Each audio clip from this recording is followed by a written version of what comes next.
hablemos de esta idea de que lo que está hecho en Estados Unidos está bien hecho, o que nos tenemos que hacer reverencia porque lo publica el New York Times o porque lo publica el Washington Post. Y creo que has estado hablando durante el día de esta situación. Tenemos por ahí un complejo, muchos, o al menos en un sector de la sociedad mexicana, porque pues no somos capaces de ser críticos con esas investigaciones de los grandes medios estadounidenses, Jaime. Sí, incluso fíjate que durante mucho tiempo, y no lo descarto todavía, estuve tentado a escribir no sé si un ensayo o un libro cuyo título sería Me lo dijo el New York Times.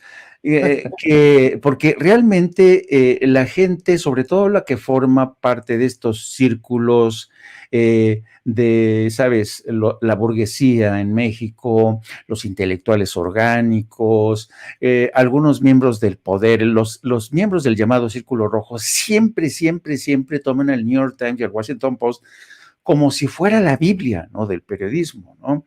Y esto te habla de un colonialismo, de un ranchito mental que tienen aquí todos ellos porque creen que el New York Times y el Washington Post no pueden mentir. Es imposible. Son las catedrales del periodismo moderno. Pero si tú te remites a cualquiera de los trabajos del New York Times, te vas a dar cuenta que existen una larga serie de fallas, de fallas y de pecados, podría decirse, por acción y por omisión. Por ejemplo, analizábamos en la mañana este ataque bastante injusto que The New York Times lanzó contra Claudia Sheinbaum.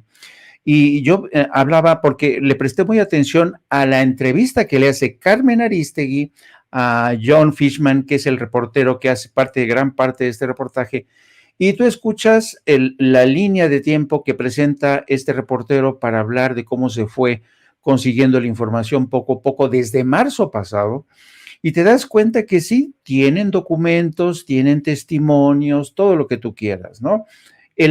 Digamos, todas las técnicas que son necesarias para apuntalar, sostener un reportaje, están ahí en ese edificio de que construyó el New York Times para atacar a Claudia Sheinbaum. El problema de este material es que un solo párrafo echa abajo todo, te lo leo, dice, la profunda descomposición dentro de la principal fuerza policial de la Ciudad de México, el brazo de seguridad de la cotidiana en la capital, persiste.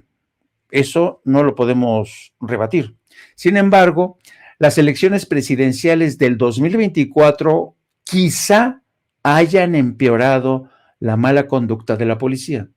La policía trabaja para mejorar la seguridad y reprimir la delincuencia con el fin de reforzar las estadísticas de detenciones antes de la esperada contienda presidencial de Sheinbaum, dijeron analistas y varios oficiales de policía. Fíjate bien, dicen, las elecciones presidenciales de 2024 quizás hayan empeorado esta mala conducta que existe y que denuncian ellos. Dice, la policía trabaja con el fin de reforzar es decir, es como si Claudia Sheinbaum le dijera a sus mandos policiales, agárrenme a cualquier cabrón con el fin de subir las estadísticas, ¿no? Y citan como fuente a analistas y varios oficiales de la policía. ¿Quiénes son estos analistas?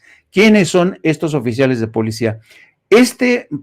Solo este párrafo que es evidentemente especulativo y editorialista, ya le puso en la madre a todo el reportaje. Y otra cosa, no se esfuerzan por equilibrar todo este reportaje, tratando de balancearlo o equilibrarlo con las últimas estadísticas presentadas por la jefa de gobierno, porque tú sabes que Claudia Sheinbaum presenta cada mes estadísticas sobre cómo va la lucha contra la incidencia delictiva de la Ciudad de México. Entonces, no es que, francamente, digo, yo no sé si alguien que revisó esto y no se dio cuenta, si a Carmen Aristegui no se dio cuenta de esta falla en el New York Times, pues digo, yo no sé, a mí me enseñaron el periodismo, que en el periodismo, cuando es un reportaje, no se vale editorializar, no se vale especular, así es que yo por eso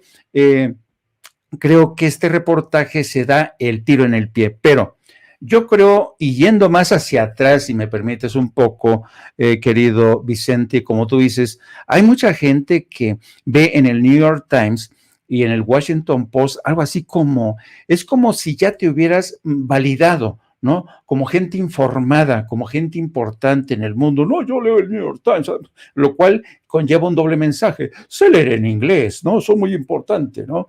Bueno, el problema del New York Times es que si tú revisas su historial, encuentras cosas que están ocultas, que casi no se habla de ello en la historia de este periódico. Por ejemplo, cuando la revolución, por ejemplo, cuando la revolución en Rusia, que fue quizá uno de los ejemplos del mal periodismo, cuando triunfa la revolución Lenin-Stalin, todos los reportes que se han revisado y que ya se han publicado libros al respecto, habla de cómo The New York Times publicaba fantasías, cosas que no se correspondían con la realidad.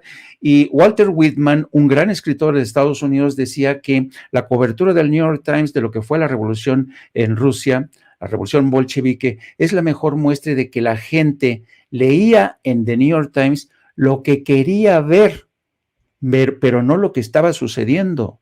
Otro ejemplo, cuando ocurrió durante la Segunda Guerra Mundial, el Holocausto, ¿sabes cuántas notas de primera plana se llevó la Segunda Guerra Mundial? 23,000. Fíjate, 23,000 notas de primera plana en el New York Times. ¿Sabes de esas 23,000 cuántas correspondieron al crimen, al genocidio del Holocausto? 26. Solamente 26. Y más hacia acá, cuando The New York Times permitió que una de sus más importantes reporteras, Judith Miller, mintiera sobre el tema de las famosas armas de destrucción masiva que, según ellos, tenía Saddam Hussein, cosa que después se supo que no era cierto. En fin, estos son solo algunos ejemplos que figuran en el historial. Hay temas, hay debates que se han iniciado en el seno del propio New York Times, donde sus propios reporteros le han reclamado a la dirección cómo es posible que durante tantos tiempo hayamos permanecido callados con el tema del racismo, como con el movimiento Me Too, con las represiones, con los ataques, con los encarcelamientos de la comunidad afroestadounidense. Ahí se dio de baja por completo de New York Times. Entonces, yo vuelvo a evocar esta famosa frase de Walter Lippmann cuando hablaba a propósito de la revolución en Rusia y que muchas veces se aplican aquí en México. El New York Times publica las cosas que la gente en México y Estados Unidos quiere leer, pero no lo que está ocurriendo, querido Vicente.